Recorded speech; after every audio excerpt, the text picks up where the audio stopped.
Hello, my name's Hemingway Jones and welcome to the channel. So it's that time of year when it starts to get very cold and you spend a lot more time inside cuddling, being cozy, reading, journaling, and drinking coffee. So what I thought I'd speak about today is how to make coffee with a moka pot.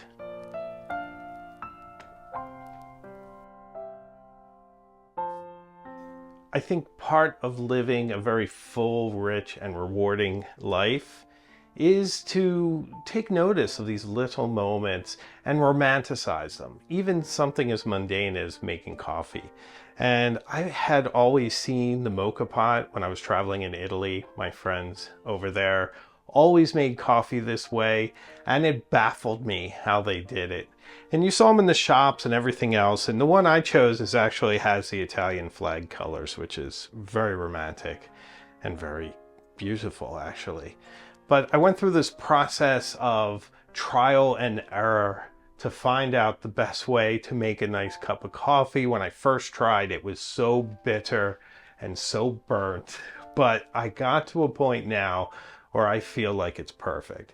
And I'm sure there's 1,000 different ways to do this. There's so many variables involved, but this one is mine and it works for me, so I'm happy to share it with you.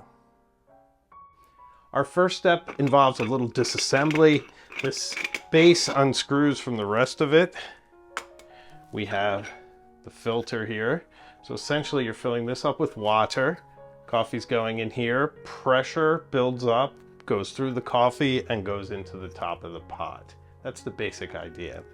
But once you get to the base, there's a line right here that you need to fill it up with hot water. Now, fortunately for me, I am married to an English girl, and so we have a hot water dispenser.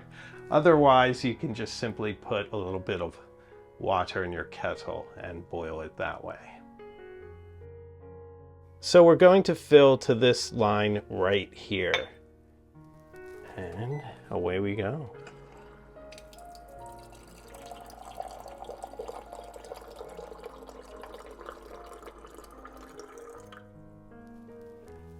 Now don't forget, this base is now full of boiling water, so it's very hot, so be very careful when you move it.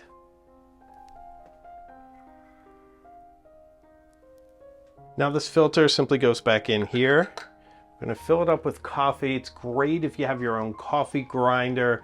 I do not. I'm using La Colombe coffee today. It came pre-ground, but I go through it pretty fast. But one of these days I need to invest in a coffee grinder. Okay, so there's a trick here too. There's pretty much a trick to everything. When I first started doing this, I used to pack it in very tightly. And what I've learned is if you do that, it's harder for the water to pass through it.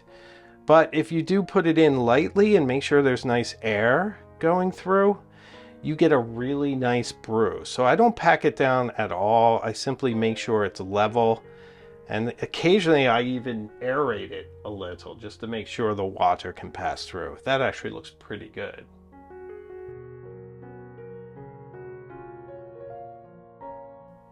Okay, now we're going to reassemble our moka pot.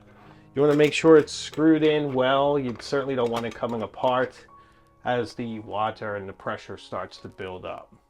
So now come on over to the stove and we're going to brew some coffee. So there's a trick here too. There's a trick to everything. What you want to do, you don't want super high flame because it will brew too fast and you'll get a burn taste. But you also don't want it too low. So you want a nice medium flame. Our stove is rather hot, so I have to be careful with it. Then you simply put it on the stovetop and leave the lid open.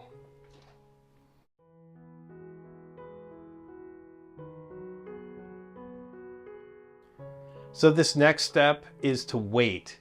What you want is the coffee to start coming up. You'll see it filling up the top of the pot, but when it starts to sputter, you want to take it right off of the heat. You don't want it to be burnt at all. And since it's like watching paint dry, it's always good to have a book or something that you can read while you wait for it.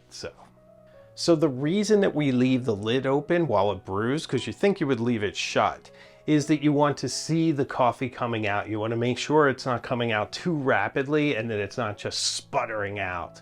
Because if it is, it's probably too hot and it's not going to taste very good. And that's your sign right about here to take it off.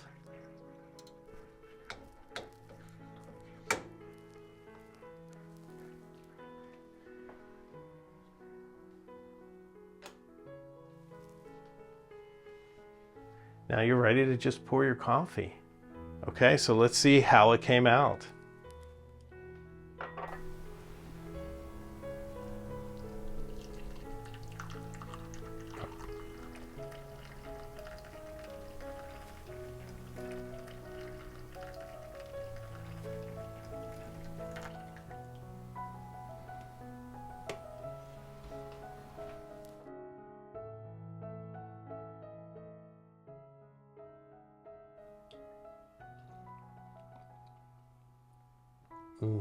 That's good coffee. It's nearly perfect. So, have you ever made coffee with a Moka pot?